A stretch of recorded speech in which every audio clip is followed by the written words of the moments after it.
Hi, I'm Terry Fallis, and I'm delighted to share what I hope will be a Resilient Kids Canada pep talk.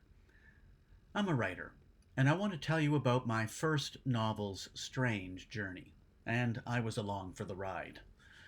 Many years ago, I wrote a satirical novel of Canadian politics, my first ever novel, and nobody wanted it.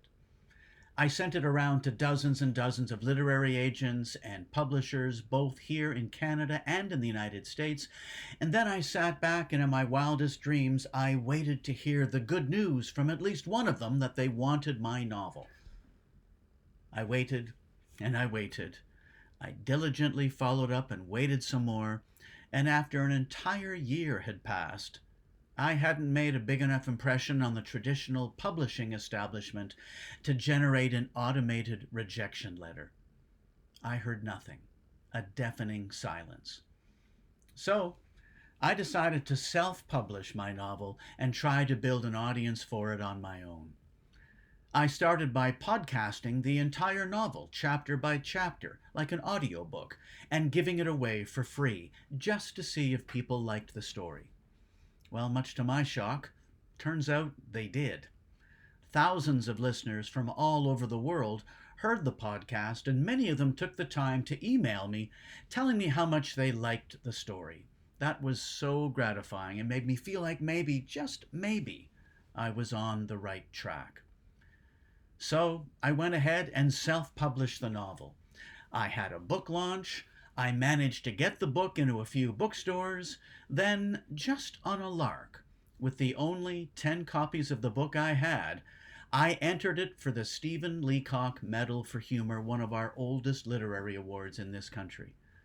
There were 48 other books in the running that year, but somehow, against all odds, in what was the surprise of my life, my novel, The Best Laid Plans, somehow won the 2008 Leacock Medal for Humor, and that changed my life as a writer.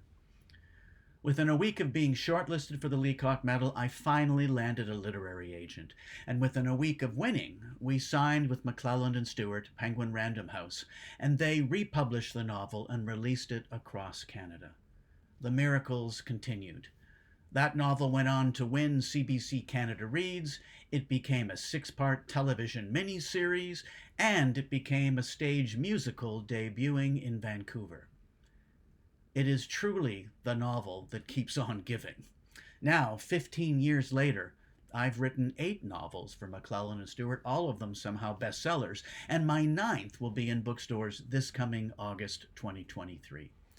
I feel like I've exhausted my lifetime allocation of good fortune. I've been very lucky. Which reminds me of something Stephen Leacock himself once said. He said, "I'm a great believer in luck, and I find the harder I work, the more I have of it." I believe him. So, persist in pursuing your dream. Work hard. Don't give up. And maybe, like me, maybe luck will find you and push you across the finish line. All the best.